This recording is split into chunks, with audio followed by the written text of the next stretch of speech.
Hi అండి, నమస్తే. Welcome back to our channel voice of Lakshmi. Doctor Vani Devulapalli గారు రచించిన రాగబంధాలు అనే ఒక చక్కటి కథను వినేద్దామండి. కథ మొదలు పెడదామా? మీనా, మా రాధక్కయ్య అమెరికా నుంచి వచ్చిందట. హైదరాబాద్లో అన్నయ్య వాళ్ళ ఇంట్లో దిగిందని తెలిసింది. సర్ప్రైజ్ చేద్దామని ముందుగా ఫోన్ కూడా చేయకుండా వచ్చిందట. మన ఇంటికి ఏ క్షణాన్నైనా రావచ్చు మరి. టీవీ చూడ్డంలో నిమగ్నమైన భార్యతో అప్పుడే గుర్తొచ్చినట్లు చెప్పాడు గోపాల్. అవునా, ఇది నిజంగానే హ్యాపీ న్యూస్ కదండి. మొహన్ నిండా ఆనందం పులుముకుని అంటున్న భార్యను చూసి, ఇదో పిచ్చి మొద్దు, ఇంటికి ఏ చుట్టాలొచ్చినా ఎగిరి గంతేసే రకం. ఇక మా రాధక్కయ్య అయితే ఇంక దాన్ని పట్టలేం మనసులోనే అనుకుని, అవుననుకో, కానీ ఒక్క విషయం మీనా, మన ఆర్థిక స్థితి తెలియక ఆవిడ, మీనా, నువ్వు చేసే కారపూస నోట్లో వేసుకుంటే కరిగిపోతుందే అనో, నువ్వు చేసే కాకినాడ కాజాల రుచి కాకినాడ వాళ్ళు చేసినా రాదు అనో ఉబ్బేస్తే ఆ పొగడ్తలకు కరిగిపోయి పొంగిపోయి, ఓ దానికేం భాగ్యం వదిన గారు అని ఎగిరి గంతేసి ఒళ్ళు హూనం చేసుకుంటూ తయారు చేయటం కాదు.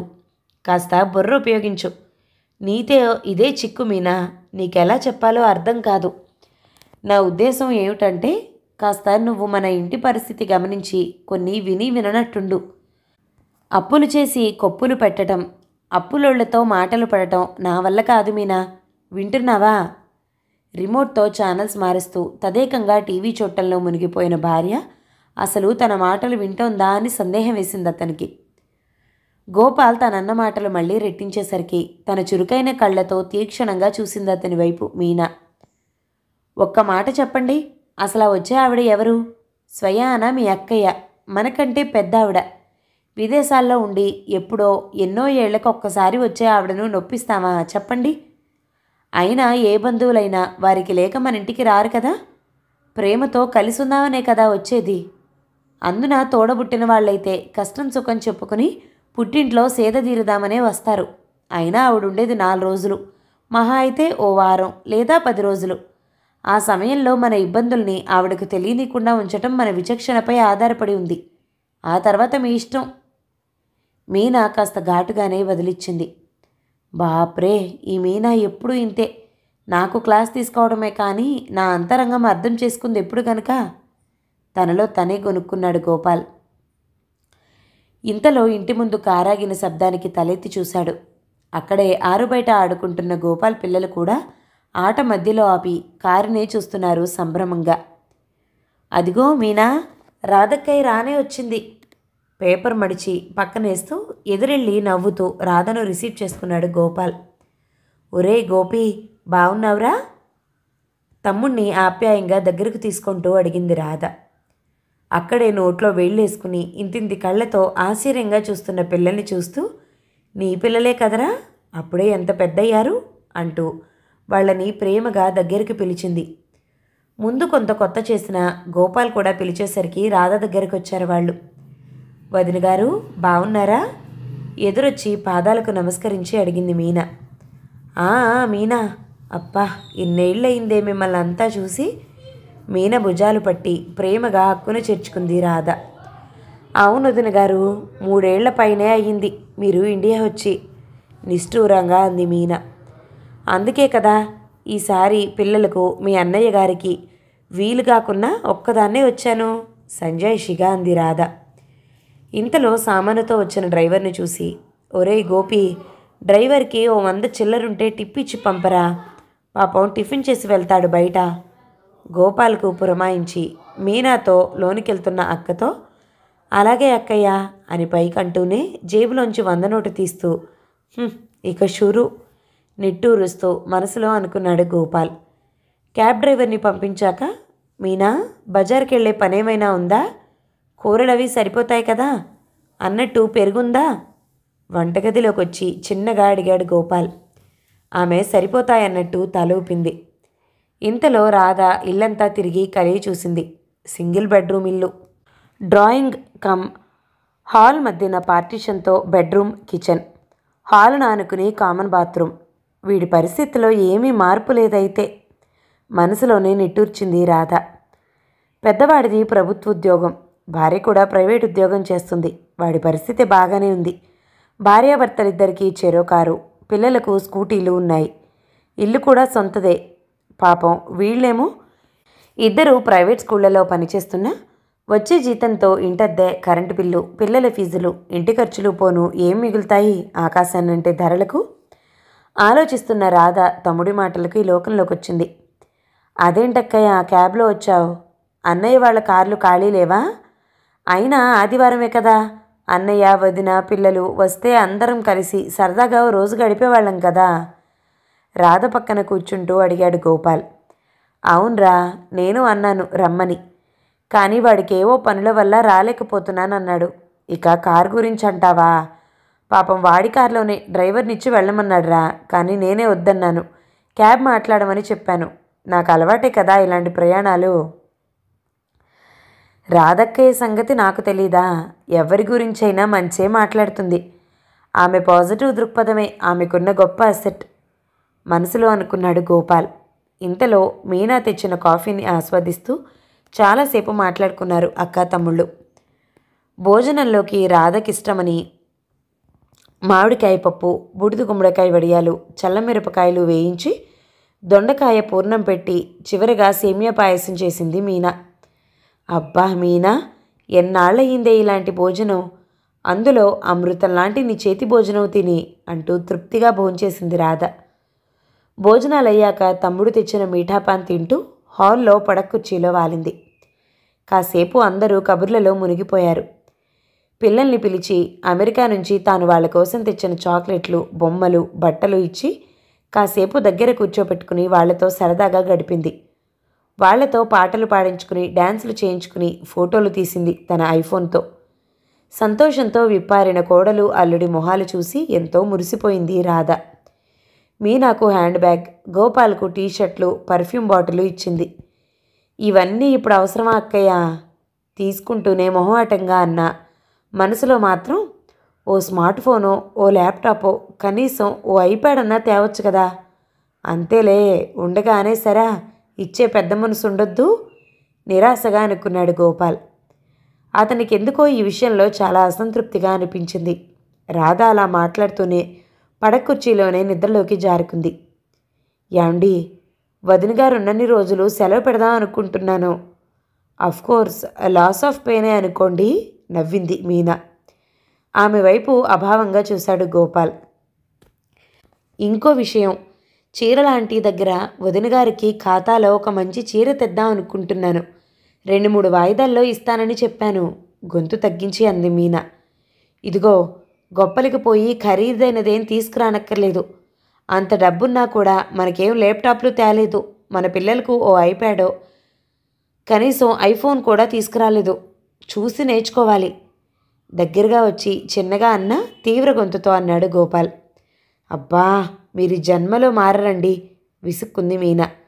చూడండి, జీవన సంబంధాలన్నిటినీ వ్యాపార బంధాలుగా చూడకూడదండి. ఒక్కో జీవన బంధం ఒక్కో రాగాన్ని ఆలపిస్తుంది. ముఖ్యంగా రక్త సంబంధీకుల మధ్య ఉండే రాగబంధాలు పుష్పించే పరిమళాలు ప్రత్యేకమైనవి, అమూల్యమైనవి. వీటిని లెక్కల్లో చూడలేం. ఆమె ఎంత విలువ తెస్తే మనం అంతవరకే పెట్టాలి అనే లెక్కలు మనల్ని ఎప్పుడూ ఓ మెట్టు కిందనే నిలబెడతాయి. మా నాయనమ్మ అంటూ ఉండేవారు, ఆడపడుచులంటే చేదబావులని. వారికి ఎప్పుడో ఒకసారి పసుపు కుంకుమలతో మనం పెట్టే బట్టలు నాణ్యమైనవిగా ఉంటేనే బాగుంటాయి. అందుకే ఆమెకు నాణ్యమైన బట్టలే తీసుకొస్తాను. ఇకపోతే అప్పు వాయిదాల్లో నా జీతంలో నుంచి మెల్లగా నేనే తీరుస్తానులేండి. అలాగే రేపు సాంబయ్య కిరాణా కొట్లో ఖాతా రాయించి సామాను పట్టుకురండి, లిస్టు రాసిస్తాను. వదినగారికి కారెపూస, బూందీ లడ్డులు, పల్లీ పట్టీలు, అరిసెలు, చక్కిలాలు చేసిస్తాను. వెళ్ళేటప్పుడు అన్నయ్యకి పిల్లలకి పట్టుకెళ్ళడానికి. పాపం వాళ్లకు పలహారాలంటే చాలా ఇష్టం. గోపాల్కు మీనా చెప్తున్న ఒక్కొక్క మాట నెత్తిమీద సుత్తితో బాదుతున్నట్టుగా అనిపించింది. నాకు తెలుసు, ఈ అప్పు మనం 6 నెలలైనా తీర్చలేం, పెద్దగా అనబోయి మీనా మొహం చూసి కొణిగినట్టుగా అంటూ అక్కడి నుంచి వెళ్ళిపోయాడు. రాధ వచ్చి అప్పుడే 4 రోజులైంది. ఆమెకెంతో ఊరటగా ఉంది. మీనా పిల్లల సమక్షంలో సమయం తెలియకుండా గడిచిపోతుంది. గోపాల్కు సెలవులే అయినప్పటికీ అడ్మిషన్ పని ఉందంటూ స్కూల్కి వెళ్తూనే ఉన్నాడు. మీనా ఒక్కతే సెలవు పెట్టి రాధను పిల్లల్ని తీసుకుని ఓ రోజు సినిమాకని, ఓ రోజు ఎగ్జిబిషన్కి, ఓ రోజు భద్రకాళి అమ్మవారి గుడికి, రామప్ప దేవాలయానికి, బంధువుల ఇళ్లకు తీసుకెళ్ళి వదిన గారు ప్రతి సాయంత్రం ఆనందంగా గడిపేట్టు చేసింది. అదీ కాక రాధ అమెరికా నుండి వచ్చిందని తెలిసి చూడ్డానికి వచ్చే బంధువుల రాకతో హడావిడితో చూస్తూనే ఎంతో సరదాగా వారం గడిచిపోయింది. ఇంకా వెళతా అన్న రాధను మరో 4 రోజులుండమని మీనా పిల్లలు ఒత్తిడి చేయటంతో సంతోషంగా ఉండిపోయింది రాధ. ఆమెకు మీనా అన్ని రకాల పలహారాలు తయారు చేసి ప్యాక్ చేసి ఇచ్చింది అమెరికా తీసుకెళ్ళడానికి. ఇవే కాక మామిడికాయ, మాగాయ, నీళ్ళావ, చింతకాయ పచ్చడి, నిమ్మకాయ ఊరగాయ, వడియాలు, అప్పడాలు, చల్లమిరపకాయలు కూడా ప్యాక్ చేయించి పెట్టింది రాధ కోసం. తాను ఖాతాలో తెచ్చిన ఖరీదైన ఉప్పాడ పట్టు చీర ఆమె భర్తకు ప్యాంటు షర్టు బిట్టు పెట్టి రాధ చేతికిచ్చింది మీనా. మీనా ఆప్యాయతను చూసి రాధ కళ్ళు చెమర్చాయి. మాకు అమ్మా నాన్న లేని లోటు మా తమ్ముళ్ళు మరదళ్ళు తీరుస్తున్నారు మీనా. ఇలాంటి తోబుట్టువులను, వాళ్లతో అల్లుకున్న మమతానుబంధాలను కలిగి ఉండటం నిజంగా పూర్వజన్మ సుకృతమే. ఈ బంధం ఇలాగే కాపాడుకుంటూ కొనసాగిద్దాం మీనా. కొంగుతో కళ్ళెద్దుకుంటూ ఆర్ద్రంగా అంది రాధ. ఆర్థిక ఇబ్బందులు, పని ఒత్తిడితో అక్క రాకను మనసారా ఆస్వాదించలేకపోయిన గోపాల్కు కూడా అక్క వెడుతుందంటే దిగులుగానే అనిపించింది. ఆమెతో పూర్తి సమయం గడపలేకపోయిన తన అసక్తతకు బాధపడ్డాడు. తమ్ముణ్ణి దగ్గరకు తీసుకుని కళ్ళనీళ్లు పెట్టుకుంది రాధ. పొద్దస్తమానం ఆ ప్రైవేట్ స్కూల్లో గుడ్డు చాకిరీ చేస్తూ ఒళ్ళు హూనం చేసుకోకు. నీ ఆరోగ్యం కూడా చూసుకో. పిల్లల్ని బాగా చదివించు. ఏ అవసరం వచ్చినా రాధక్కుందని మాత్రం మర్చిపోకు. అన్నట్టు మీ ఇద్దరికీ కలిపి ఒకటే మొబైల్ ఫోన్ ఉన్నట్టుంది కదా. ఇదిగో ఈ ఫోన్ ఉంచు. ఇదేమో ఐప్యాడ్. ఈ పోటీ ప్రపంచంలో కాలంతో పాటు టెక్నాలజీ కూడా పిల్లలకు తెలిసుండాలి.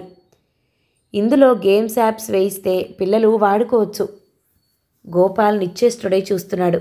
అతని హృదయం సిగ్గుతో ముడుచుకుపోయింది. ఇప్పుడు ఇవన్నీ ఎందుకు అక్కయ్య? గొంతు పూడుకుపోయి మాట పెగల్లేదు అతనికి. మీ ప్రేమ ఆప్యాయతల ముందు నేనిచ్చేదే పాటిదిరా. పిల్లల్ని హత్తుకుని ముద్దు పెట్టుకుంది. ఆమె మాట్లాడుతున్నంతసేపు దారగా ప్రవహిస్తున్న కళ్ళు తుడుచుకుంటూనే ఉంది. మీనా తల్లి, నీ ప్రేమతో మా అమ్మను గుర్తు తెచ్చావు. పుట్టిల్లంటే కేవలం తోబుట్టువులతో బంధం మాత్రమే కాదని, వారితో అల్లుకున్న బంధాలన్నీ రాగబంధాలని ఎంత చక్కగా చెప్పావమ్మా అంటూ మీనాను ప్రేమగా దగ్గరకు తీసుకుని గుండెలకు హత్తుకుంది. అప్పటిదాకా ఒగ్గబట్టుకున్న మీనా కళ్ళు ఒక్కసారిగా వర్షించి కట్టతెగిన చెరువే అయ్యింది. వదినగారు, మీకెప్పుడు రావాలనిపించినా రావచ్చు. ఇది మీ ఇల్లు. పెళ్ళైపోగానే మీరు పరాయి అయినట్టు, ఇక్కడ మీకు ఏ హక్కు లేనట్టు కాదు. ఈ ఇంటి ఆడపడుచుగా మీకెప్పుడూ సర్వస్వతంత్రత, సర్వాధికారాలు ఉంటాయి.